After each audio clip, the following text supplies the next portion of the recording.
बात करेंगे RC circuit की। ठीक, कल मैंने आपको आरएल सर्किट पढ़ाया था जिसमें आपका रेजिस्टेंस और इंडक्टेंस सीरीज में कनेक्ट थे, जिनको हमने एसी सप्लाई दे दी थी। ठीक है, आज हम लोग बात करेंगे आरसी सर्किट की। ठीक है,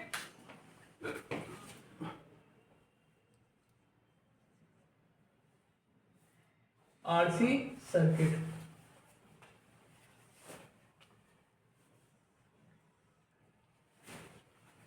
ठीक है, आरसी सर्किट। आरसी सर्किट मतलब क्या कि रेजिस्टेंस और कैपेसिटेंस को हमने सीरीज में कनेक्ट कर दिया। ठीक, ये आपका क्या हो गया,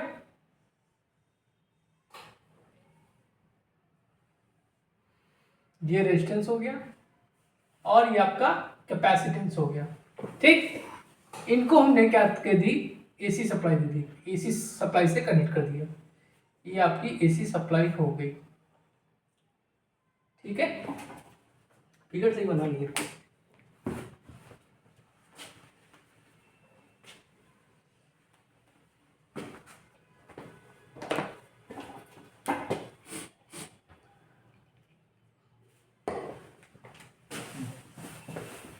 ये हो गया, ये हो गया क्या आपका रेजिस्टेंस हो गया। ठीक, और इसको हमने कनेक्ट कर दिया कैपेसिटेंस से सीरीज में, और क्या कर दिया हमने, एसी सप्लाई दे दी।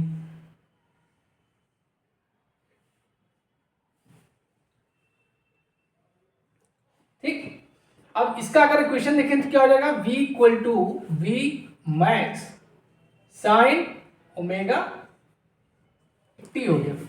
क्लियर है ना। अच्छा, यहां पे ये हो गया आपका R for resistance, C for capacitance. ठीक, अच्छा, अब हमने इसमें सप्लाई दी एसी की, तो इसमें क्या करंट फ्लो होगी, आई करंट फ्लो होगी, आई करंट फ्लो होगी। तो यहां पे जो क्रॉस वोल्टेज होगा वो क्या होगा, VR होगा। क्या होगा, VR होगा। और यहां पे जो वोल्टेज होगा वो क्या होगा, VC होगा। उसमें क्या था, VL था, इसमें क्या होगा, VC होगा। ठीक, अच्छा, अब अगर इसका हम वेक्टर डायग्राम बनाए, इसका अगर हम वेक्टर डायग्राम बनाए, ठीक, तो हमने बताया था ये आपका क्या होगा, VR हो गया। ठीक, VC क्या होगा आपका, ये होगा माइनस का VC।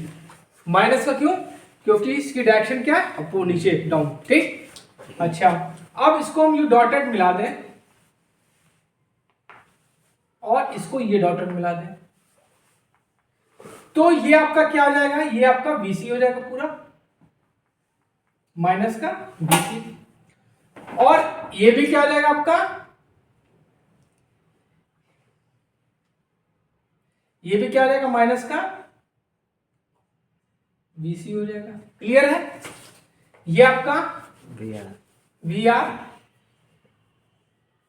तो ये भी आपका क्या हो जाएगा,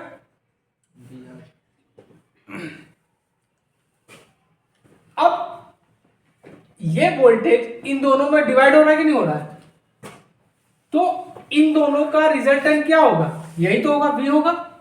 तो रिजल्टेंट कहां होता है, हमेशा स्टार्ट यहां से होगा, तो ये होगा आपका V equal to I Z. Clear है इतना। अब मान लेते हैं कि ये एंगल क्या आपका फाई है। ठीक, तो हाई स्कूल में मैथ कौन कौन पढ़ के आया, तुम पढ़े, सब पढ़े होंगे। ये क्या होता है आपका, लंब। ये क्या होता है, आधार।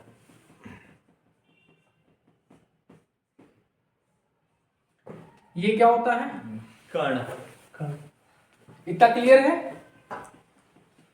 अब अगर हम पाइथागोरस थ्योरम लगाएं, ठीक है, तो क्या होगा, कर्ण का स्क्वायर इक्वल टू लंब का स्क्वायर प्लस आधार का स्क्वायर, यही तो होगा। अब यहां पे कर्ण क्या है, V है, तो लिखो V। लंब आपका क्या है, माइनस का VC है, आधार क्या आपका VR।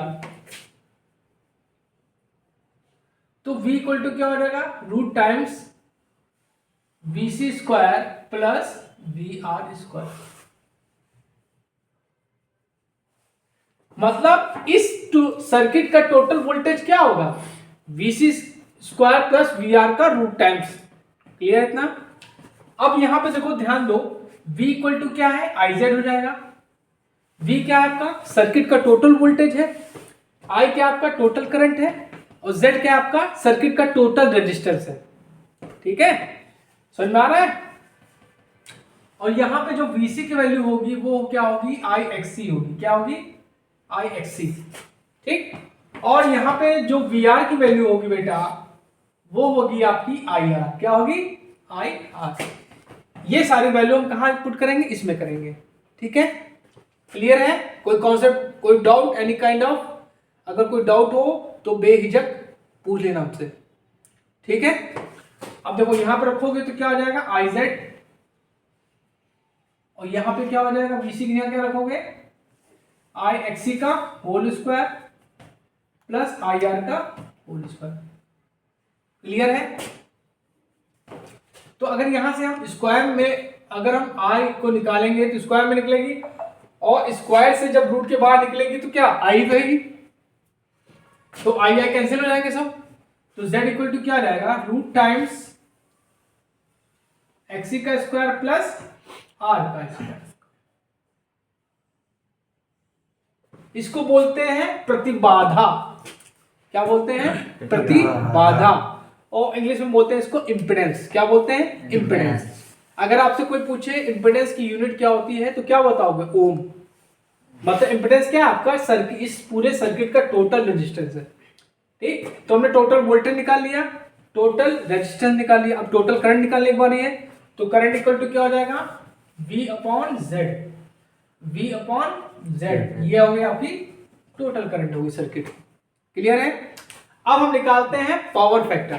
क्या निकालते हैं, पावर फैक्टर। पावर फैक्टर क्या होता है, the cosine angle between voltage and current is known as power factor. मतलब वोल्टेज और करंट के बीच में जो कोसाइन कोण होता है वो आपका पावर फैक्टर होता है। पावर फैक्टर को हम लोग रिप्रेजेंट करते हैं बेटा cos फाई से।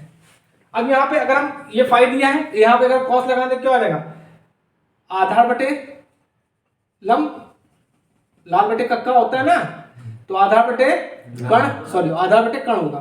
तो आधार आपका क्या है, VR है, ये है ना आधार, तो VR हो गया, कण आपका V है, और VR की वैल्यू हमने क्या बताई थी, IR, और V की IZ। तो I कैंसिल हो गया, तो cos फाई की वैल्यू क्या होगी, R बाई Z। ठीक है,